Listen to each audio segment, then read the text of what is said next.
अस्सलाम वालेकुम। क्या हाल है आप सबका? अल्लाह ताला आप सबको अपने हिफ्ज़-ए-मान में रखे। फूड इज़ रेडी में आज एक बहुत ही मज़ेदार रेसिपी भिंडी गोश्त के साथ मैं आपके सामने हाजिर हूँ। ये भिंडी गोश्त बहुत ही मज़ेदार, मसालेदार, बहुत ही लजीज तैयार होता है। इसका मसाला बहुत मज़ेदार होता है। इससे पहले कि ये भिंडी गोश्त किस तरह से तैयार होता है और इसके क्या इंग्रेडिएंट्स हैं, मेरे चैनल को अगर आपने सब्सक्राइब नहीं किया तो मेरे चैनल को ज़रूर सब्सक्राइब कीजिए, लाइक कीजिए और शेयर कीजिए। आइए चलते हैं, देखते हैं कि भिंडी गोश्त कैसे तैयार होता है। बिस्मिल्लाहिर्रहमानिर्रहीम। भिंडी गोश्त बनाने के लिए यहाँ हमारे पास मटन है, जो मैंने आधा किलो ये मटन लिया है और इसको अच्छी तरह से वॉश कर लिया है। इसमें मैंने 2 बड़े साइज की प्याज लिए हैं, जिनको इस तरह से रफ मोटा इसको काट लिया है। एक बड़े साइज का टमाटर है, इसको भी इस तरह से रफ काट लिया है। इसमें 1 टेबलस्पून भर के मैंने लहसुन अदरक की पेस्ट ली है। कुछ स्पाइसेस हैं जिसमें 1 टीस्पून नमक है, इसमें 1 टीस्पून लाल मिर्च पाउडर और लाल कुटी हुई मिर्च है जो कि 1 टीस्पून लेंगे, 1/4 टीस्पून हल्दी और 1 टीस्पून इसमें पिसा हुआ धनिया का इस्तेमाल करेंगे। यहाँ प्रेशर कुकर के अंदर जो गोश्त हमारे पास है, ये सारा गोश्त इसमें डाल देंगे। प्याज और टमाटर डाल देंगे, इसमें लहसुन अदरक की पेस्ट और तमाम मसाले इसमें डाल देंगे। 2 गिलास इसमें पानी डालेंगे ताकि मटन अच्छी तरह से गल जाए। अब मैं इसको कवर करके और इस पे वेट लगा दूंगी ताकि गोश्त को अच्छी तरह से इसको पका लें और इसे गला लें। गोश्त को अब चेक कर लेते हैं। तकरीबन 50 मिनट में ये गोश्त बहुत अच्छी तरह से गल चुका है। अब ऐसा करेंगे कि इसको बहुत अच्छी तरह से इसकी भुनाई करेंगे और भूनने के लिए हम इसको इसमें तकरीबन मैं इसमें आधा कप इसमें ऑयल डालूंगी। ऑयल डाल के इसको अच्छी तरह से भून लेते हैं।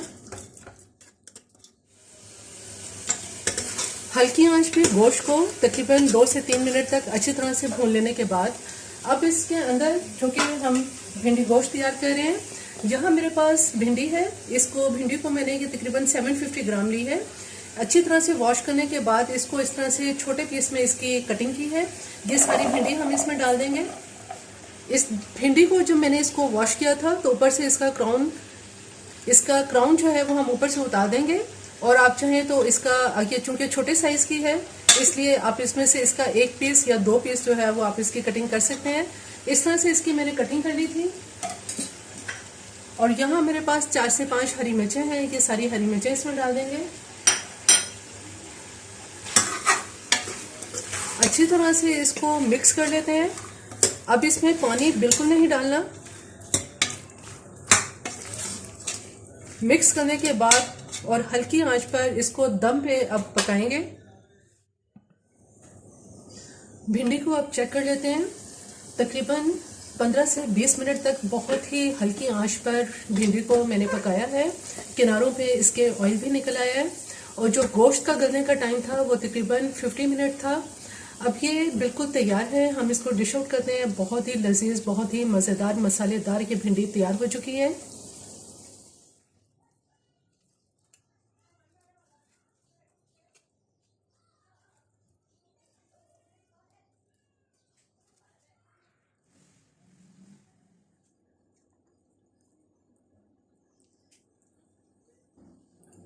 भिंडी गोश्त बिल्कुल तैयार है। बहुत ही मज़ेदार ये भिंडी गोश्त तैयार होता है गरम गरम चपाती के साथ या सुबह नाश्ते में अगर आप इसको पराठे के साथ खाएं तो ये बहुत ही मज़ेदार लगता है और बहुत जल्द तैयार हो जाता है। मेरी ये रेसिपी आपको पसंद आए तो मेरे चैनल को ज़रूर सब्सक्राइब कीजिए, लाइक कीजिए और शेयर कीजिए। सब्सक्राइब के साथ बेल आइकन को ज़रूर प्रेस करें, ऑल के ऑप्शन पर क्लिक करें ताकि हर आने वाली वीडियो का नोटिफिकेशन आपको मिल सके।